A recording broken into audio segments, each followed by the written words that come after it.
Hello friends, I am Bachu sir. Today we are going to discuss the B part of chapter 3 of SYJC Economics, which is called supply analysis. A part was demand analysis. This is the B part called supply analysis. Let's start. Meaning of the term supply. Supply is the behavior of a producer. Supply refers to quantity of goods which a seller is willing to offer for sale at a given price at a given point of time. So supply includes three things: quantity of goods offered for sale at a given price and at a given point of time. ये producer का behaviour है. कोई भी rational producer maximum profit expect करता है. तो कहते हैं कि प्रॉफिट को मैक्सिमाइज करने के लिए प्रोड्यूसर ज़्यादा माल बेचेगा एट अ हाई प्राइस और कम माल बेचेगा, कम गुड्स बेचेगा एट अ लोअर प्राइस, क्योंकि इसका डायरेक्ट रिलेशन है उसके प्रॉफिट के साथ. So it is rightly called that supply is a function of price. मैंने इसके पहले वाले पार्ट में आपको कहा था demand is a function of price. Here also supply is a function of price. सबसे पहला क्वेश्चन, जैसा हमने डिमांड चैप्टर में किया था फीचर्स ऑफ डिमांड, यहाँ पे है features of supply. Features of supply 3 है. ये आपको बराबर सुनना है क्योंकि इसमें एक ऐसा पॉइंट है जो आपके पेपर में आने की संभावना है. सबसे पहला, supply is a relative term. क्या है इसका मतलब? Supply is related to price and time. ये क्या है? अरे at high price a producer will supply more goods and vice versa. Time, अरे ड्यूरिंग बिजी सीजन, फेस्टिवल के समय आप देखिए प्रोड्यूसर चीज़ों का सप्लाई बढ़ा देता है और कम करता है ड्यूरिंग स्लैक सीजन. दूसरा, सप्लाई डिपेंड्स अपॉन स्टॉक. अभी यहाँ पे डिस्टिंग्विश बिटवीन आ रहा है स्टॉक एंड सप्लाई. क्या फ़र्क है? Stock means total quantity of goods which is available for sale at a given point of time. Seller के पास गोडाउन में कितना माल अवेलेबल है उसे स्टॉक कहते हैं. स्टॉक को पोटेंशियल सप्लाई कहते हैं. स्टॉक को रिजर्वॉयर भी कहते हैं. स्टॉक स्टैटिक कंसेप्ट है. Static stock is greater than और equal to supply. For perishable goods जैसा कि वेजिटेबल्स, फ्रूट्स, मिल्क, जितना स्टॉक है सेलर उतना सप्लाई कर देगा irrespective of price, because he cannot store perishable goods for a longer period of time. तो stock लगभग ज़ीरो रहता है in case of perishable goods. वो निकालना चाहेगा. Stock is a broader concept because it includes supply. अब supply इसका exactly opposite है. सप्लाई का मतलब quantity of goods offered for cell at a given price at a given time. Supply is actual supply. Supply is a flow. It is not a reservoir like stock. Supply can be equal to stock, but it cannot exceed stock. For perishable goods, entire stock is supplied irrespective of price. आपको देखना है तो एक vegetable vendor को देख लो. वो शाम को 4 बजे अगर सब्जी का ठेला लगाता है तो वो चाहेगा कि रात को 9 या 10 बजे तक पूरा का पूरा स्टॉक बिक जाना चाहिए. फिर कितना भी प्राइस कम हो, कुछ भी हो, उसे बेच देना है क्योंकि वो स्टोर कर सकता नहीं है. Supply is a narrow concept because it is a part of stock. अब ये स्टॉक और सप्लाई के बारे में थोड़ा और आपको एग्जाम्पल से क्लियर करना चाहूँगा. समझो आप शादी में गए. शादी में खाना आपने देखा होगा कि उसमें बहुत ज़्यादा वैरायटीज़ होता है और उसका टेस्ट हाईली स्वादिष्ट होता है. तो आप शादी में खाना बहुत ज़्यादा खा लेते हो, रिक्वायर्ड क्वांटिटी से भी ज़्यादा खा लेते हो. तो खा लेते हो तो जो चीज़ आपके पेट में है उसे आप स्टॉक कहोगे, उसे आप रिजर्वॉयर कहोगे. उसे आप ब्रॉडर कंसेप्ट कहोगे, उसे आप स्टैटिक कहोगे। लेकिन वो स्टॉक आपको तकलीफ़ दे रहा है कुछ समय के बाद, तो आपको ध्यान आ रहा है कि अभी आपको एक जगह पे भागना पड़ेगा जहाँ पे आप वो स्टॉक डिस्पोज ऑफ कर सको। तो उस चीज़ को कहते हैं सप्लाई। सप्लाई एक नैरो कंसेप्ट है, सप्लाई एक फ्लो है, सप्लाई इलास्टिक है। सप्लाई कभी स्टॉक से ज़्यादा नहीं हो सकता है, कम अवश्य हो सकता है। इसे कहते हैं difference between stock and supply. तो ये था आपका दूसरा फीचर ऑफ सप्लाई। तीसरा, supply depends on price. Sir, there is direct और proportional relationship between price and supply. Higher the price, higher the supply and vice versa. आपको याद होगा कि हमने डिमांड चैप्टर में क्वेश्चन किया था डिटर्मिनेंट्स ऑफ डिमांड। यहाँ पे भी वही का वही सब कंसेप्ट फॉलो हो रहा है, डिटर्मिनेंट्स ऑफ सप्लाई। सबसे पहला एक पॉइंट आपको बोलना चाहता हूँ, जब आप डिमांड चैप्टर पढ़ो तो अपने आप को एक कंज्यूमर की जगह पे प्लेस करो। आपका तब बिहेवियर जो होगा वो डिमांड का होगा, डिमांड। अब जब सप्लाई करते हो, सप्लाई पढ़ते हो, तो आप अपने आप को प्रोड्यूसर समझो। तो प्रोड्यूसर की जगह पे आप अपने आप को खड़ा करना कि क्या फैक्टर्स है जिसके ऊपर आपकी चीज़ का सप्लाई डिपेंड करता है। सबसे पहला इम्पॉर्टेंट फैक्टर जो डिमांड में भी था वही चीज़ सप्लाई में, वो है प्राइस। कहते supply is a function of price. Higher the price, a producer will supply more goods because he is getting higher profits, so he will be induced to supply more goods and vice versa. Second, cost of production. अगर cost of production बढ़ता है तो naturally उसका profit पे असर होगा, तो producer will be demotivated, वो कम सप्लाई करेगा। लेकिन अगर कॉस्ट ऑफ प्रोडक्शन कम होता है तो उसका प्रॉफिट बढ़ेगा, हैंसफोर्थ उसका सप्लाई भी बढ़ेगा गुड्स का। तीसरा है अवेलेबिलिटी ऑफ इनपुट्स।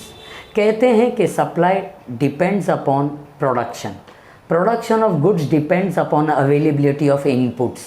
अगर इनपुट्स और रॉ मटेरियल्स लार्जर क्वांटिटीज़ में अवेलेबल है तो सप्लाई अवश्य ही ज़्यादा होगा एंड वाइस वर्सा। फोर्थ है टेक्निक ऑफ प्रोडक्शन। आपने नाम सुना होगा एक कंट्री का जिसका नाम है जापान। जापान अडॉप्ट करता है लेटेस्ट टेक्निक ऑफ प्रोडक्शन, इसलिए आप वहाँ देख सकते हो कि वहाँ पे सप्लाई ऑफ गुड्स काफ़ी ज़्यादा है। लेकिन एक बैकवर्ड कंट्री है जिसका नाम है पाकिस्तान।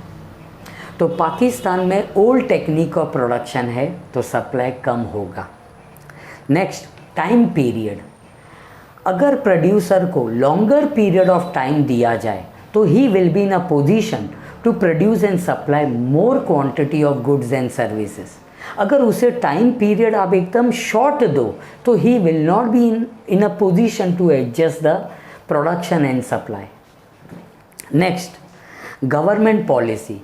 आजकल आपने देखा होगा कि गवर्नमेंट का पॉलिसी फेवरेबल हो रहा है towards producers, towards production of goods and services, तो नेचुरली सप्लाई बढ़ेगा। लेकिन अगर गवर्नमेंट का पॉलिसी अनफेवरेबल हो गया तो supply will be restricted. Next, infrastructure facility. अगर आपके एरिया में infrastructure facility is available in plenty, जैसा कि electricity, transport, warehousing and other facilities, अगर ये सब इंफ्रास्ट्रक्चर है तो प्रोडक्शन और सप्लाई अवश्य ही ज़्यादा होगा। जहाँ पे बेसिक इंफ्रास्ट्रक्चर अवेलेबल नहीं है तो वहाँ सप्लाई कम होगा। Type of market. अगर मोनोपोली मार्केट है जहाँ एक सेलर है, एक सेलर, तो वहाँ सप्लाई कम होगा। लेकिन कॉम्पिटिटिव मार्केट है जहाँ बहुत सारे सेलर्स हैं तो वहाँ सप्लाई ज़्यादा होगा। Next, exports and imports. अगर आपके देश का बना हुआ माल ज़्यादातर से एक्सपोर्ट हो रहा है तो आपके देश में प्रोडक्शन और सप्लाई कम हो जाएगा, अवेलेबिलिटी कम हो जाएगी। अगर ज़्यादा माल इंपोर्ट हो रहा है from other countries to India तो availability of goods will be more. Business expectation, अगर हम एक्सपेक्ट करते हैं कि निकट भविष्य में बिजनेस कंडीशन फेवरेबल होने वाला है, बहुत अच्छा सीज़न होने वाला है, तो हम प्रोड्यूस और सप्लाई कम करेंगे कि ज़्यादा करेंगे? ज़्यादा करेंगे। लेकिन अगर आपके एक्सपेक्टेशंस काफ़ी लो है बिज़नेस के बारे में, तो आप प्रोडक्शन और सप्लाई कम करोगे। तो ये थे आपके 10 फैक्टर्स जिसके ऊपर सप्लाई डिपेंड करता है। अब इस चैप्टर का आखिरी क्वेश्चन आ रहा है, जो कि लॉ ऑफ डिमांड में भी डिमांड एनालिसिस में भी वैसा ही था, वो था लॉ ऑफ डिमांड।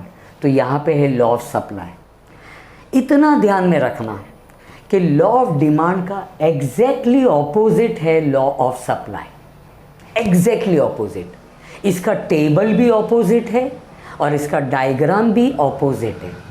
तो जब आप लॉ ऑफ डिमांड पढ़ते हो तो इमीडिएटली आप लॉ ऑफ सप्लाई पढ़ो, तो आपको कंपैरेटिव एनालिसिस मिल जाएगा कि क्या फ़र्क है between law of demand and law of supply. Law of supply, ये भी आपको ध्यान होना चाहिए कि ये अल्फ्रेड मार्शल ने प्रपोंड किया है ये लॉ। तो सबसे पहला ये लॉ का एक्सप्लेनेशन मीनिंग से होगा रिगार्डिंग सप्लाई। तो सप्लाई बिहेवियर है प्रोड्यूसर का। रैशनल प्रोड्यूसर का मेन एम होता है मैक्सिमम प्रॉफिट। तो मैक्सिमम प्रॉफिट के लिए producer will supply more goods at a high price and less goods at a lower price. इसलिए कहते हैं supply is a function of price. Yes, statement of law बहुत simple. Other things being equal, a larger quantity will be offered for sale at a higher price than at lower price.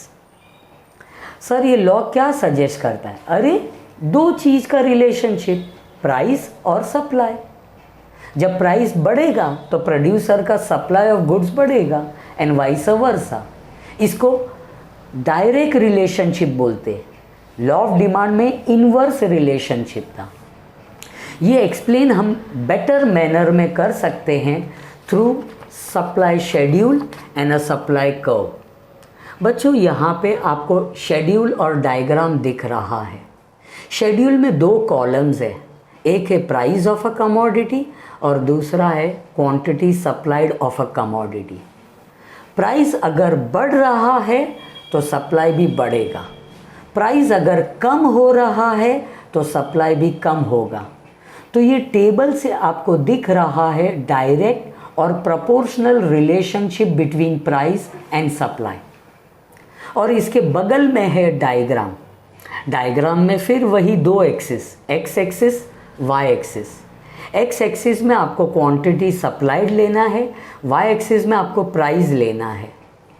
और आप ध्यान से देखिए, law of demand का curve था negative slope, ये है पॉजिटिव स्लोप। ये डायरेक्ट या प्रोपोर्शनल रिलेशनशिप बताता है between price and supply. Yes, लेकिन बच्चों इतना ध्यान में रखना कि ये लॉ इनकम्प्लीट है बिना एजम्पशंस के और एक्सेप्शंस के। एजम्पशंस का दूसरा नाम है कंडीशंस, मतलब ये लॉ भी कंडीशनल है। अगर ये कंडीशंस फेवरेबल हुए, ये अवेलेबल हुए, तो law of supply will be applicable, नहीं तो एप्लीकेबल होगा नहीं। और ये जो कंडीशंस है दे आर अदर थिंग्स, और ये अदर थिंग्स इक्वल होना चाहिए। सबसे पहला एजम्पशन ये है कि price of other goods must remain constant. तो ये लॉ ऑफ सप्लाई एप्लीकेबल तब होगा जब अदर गुड्स का price will remain the same. अगर उनका प्राइस भी फ्लक्चुएट हुआ, वेरिएट हुआ, तो क्या हो जाएगा? Resources will be diverted to other products rather than to our products. तो लॉ ऑफ सप्लाई एप्लीकेबल होगा नहीं। दूसरा, no change in cost of production. जब मेरे चीज़ का दाम बढ़ गया है, प्राइस बढ़ गया है, तो नेचुरली मैं सप्लाई ज़्यादा करूँगा। लेकिन शर्त ये है कि मेरी चीज़ बनाने के जो प्रोडक्ट बना रहा हूँ उसका कॉस्ट ऑफ प्रोडक्शन सेम रहना चाहिए। अगर पता चला कि उसका कॉस्ट भी साइमल्टेनियसली बढ़ रहा है तो मेरा प्रॉफिट बढ़ने वाला नहीं है, तो मैं सप्लाई ज़्यादा नहीं करूँगा। तीसरा है no change in transport cost, कहते हैं कि transport cost must remain the same. अगर मेरी चीज़ का प्राइस बढ़ गया है तो मैं सप्लाई ज़्यादा करूँगा, लेकिन शर्त यह है कि transport cost of carrying goods from one place to another must remain the same, otherwise law of supply will not be applicable. Next point, no change in technology. Technology में कोई बदलाव होना नहीं चाहिए। अगर वो चेंज हो गया तो लॉ ऑफ सप्लाई एप्लीकेबल होगा नहीं। एग्जाम्पल, आजकल नया नया टेक्नोलॉजी आ रहा है, तो भले ही अगर प्राइस कम भी हो गया तो भी producer will supply more goods, क्योंकि टेक्नोलॉजी चेंज होने से उसका प्रोडक्शन बढ़ रहा है, उसका प्रॉफिट बढ़ रहा है, तो ही will supply more even at a low price. Next, no change in weather condition. अगर वेदर कंडीशन चेंज हुआ फेवरेबली और अनफेवरेबली तो लॉ ऑफ सप्लाई एप्लीकेबल नहीं होगा। एग्जाम्पल मैं आपको देता हूँ फूड ग्रेन्स का। सपोज फूड ग्रेन्स का प्राइस बढ़ गया तो सप्लाई बढ़ेगा, लेकिन अगर वेदर कंडीशंस अनफेवरेबल हो गया तो भले फूड ग्रेन्स का प्राइस बढ़ गया, farmers will not be in a position to supply more food grains. Next, no change in government policy. Government का जो पॉलिसी है वो सेम रहना चाहिए। Tax policy, trade policy, fiscal policy, ये सब पॉलिसी में कोई बदलाव होना नहीं चाहिए, नहीं तो law of supply will B adversely affected. और आखिरी है नो स्पेकुलेशन। कहते हैं कि मार्केट में स्पेकुलेशन नहीं होना चाहिए। Example of speculation is what? Future expectation. मैं है एक इन्वेस्टर, मैंने शेयर्स में इन्वेस्ट किया, उसका एक प्राइस अभी चल रहा है, आज अचानक उसका प्राइस बढ़ गया, शूट अप हो गया, तो मैं सप्लाई वो शेयर्स का कम करूँगा कि ज़्यादा करूँगा, क्योंकि मुझे प्रॉफिट मिल रहा है। लेकिन अगर मुझे कहीं बाहर से पता चला कि और 2-3 दिन में और प्राइस बढ़ने वाला है, तो मैं आज बढ़े हुए प्राइस पे शेयर्स बेचूंगा नहीं, मैं उसे होल्ड करके रखूँगा, because I am expecting further change in price of my shares. तो ये है एजम्पशंस, ये सब सेम रहने चाहिए तो ही लॉ ऑफ सप्लाई एप्लीकेबल होगा। अब आते हैं आखिरी पार्ट पे, जिसका नाम है एक्सेप्शंस। एक्सेप्शंस मतलब वो केस जहां लॉ ऑफ सप्लाई एप्लीकेबल नहीं है, मतलब जहां प्राइस के बढ़ने से सप्लाई बढ़ेगा नहीं। इसमें 6 पॉइंट्स है।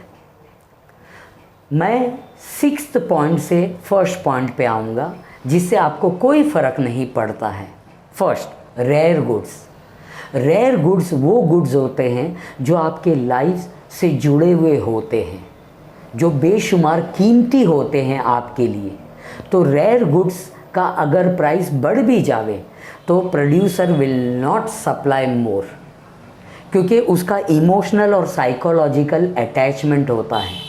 एग्जाम्पल मैं आपको देता हूँ, आपके पास कोई एंसेस्ट्रल प्रॉपर्टी है, आपके बाप दादा के और पूर्वज की प्रॉपर्टी है जो आपके लिए बेशुमार कीमती है, आपके जान से भी ज़्यादा।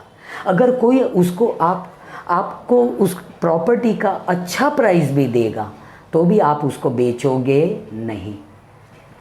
Next, expectation of future change. देखिए इसमें वो पॉइंट स्पेकुलेशन वाला आ गया। कौन सा? शेयर्स का। आज शेयर्स का दाम बढ़ गया तो मैं बेच दूंगा, लेकिन अगर मैं एक्सपेक्ट करता हूँ कि कल और बढ़ने वाला है, नहीं बेचूंगा, मैं कल बेचूंगा, तो ये एक्सेप्शन हो गया। Third, economies of scale. बच्चों आपने 2 व्यक्तियों का नाम सुना होगा, एक रिटेलर और एक होलसेलर। होलसेलर ज़्यादा माल बेचता है even at a low price, क्योंकि he wants to enjoy benefits of large scale production and distribution. उसके लिए लॉ ऑफ सप्लाई एप्लीकेबल होता नहीं है। रिटेलर के लिए अवश्य एप्लीकेबल होता है, लेकिन होलसेलर के लिए होता नहीं है। Seller in financial difficulty. कहते हैं कि जो प्रोड्यूसर या सेलर पैसे की तकलीफ़ में होता है, बहुत क्राइसिस में होता है, शॉर्टेज में होता है, तो he will dispose of the goods even at a low price. Savings. कहते हैं कि सेविंग्स के मामले में लॉ ऑफ सप्लाई एप्लीकेबल होता नहीं है। मैं है एक नॉर्मल व्यक्ति, मैं अपना पैसा सेव करता हूँ कहीं पे, मान लीजिए पोस्ट ऑफिस में। सेव करने से मुझे पोस्ट ऑफिस वाला एक इंटरेस्ट अमाउंट पे करता है, स्पेसिफिक अमाउंट। अगर वो कल उठ के मुझे ज़्यादा इंटरेस्ट ऑफ़र करता है तो मैं सेव ज़्यादा करूँगा। परसों वो मुझे और ज़्यादा इंटरेस्ट पे करता है तो मैं और सेव करूँगा। लेकिन इसकी एक सीमा रेखा होती है। अगर मैं एक्सपेक्ट करता हूँ कि मुझे इतना इंटरेस्ट मिलेगा तो I will be fully satisfied, मुझे उससे ज़्यादा और कमाना नहीं है। उसके बावजूद भी अगर पोस्ट ऑफिस वाला मुझे हाई इंटरेस्ट पे कर रहा है तो instead of saving more I will save less in order to maintain my original level. तो सेविंग्स के मामले में ध्यान में रखना, low interest low savings, high interest high savings, but very high interest again low savings. यही point है इसके नेक्स्ट वाले पॉइंट में। लेबर, दोनों का केसेस सेम है, खाली ध्यान से सुनना बच्चों। इसमें मैं आपको कुछ और एक्सप्लेन नहीं करूँगा, टेबल और डायग्राम के द्वारा आपको बताता हूँ। देखिए इसमें टेबल है जिसमें 3 कॉलम्स है। सबसे पहला है पगार, जिसे वेज रेट पर आवर कहते हैं, जो एक लेबर को ऑफ़र किया जाता है। दूसरा है नंबर ऑफ आवर्स जो वो वर्क करता है, और तीसरा है टोटल वेजेस। एज्यूम करो कि एक लेबर है जिसका टारगेट है 120 रुपया बस कमाने का पर डे। वो उसका टारगेट है। जैसा सेविंग्स में मैंने आपको टारगेट बताया था, वैसा लेबर का टारगेट है। सबसे पहला पॉइंट जो एग्जाम्पल है उसमें 6 रुपया अगर कोई सेठ लेबर को ऑफ़र करता है तो वो 8 घंटा काम करता है और उसे 48 रुपीज़ मिलता है।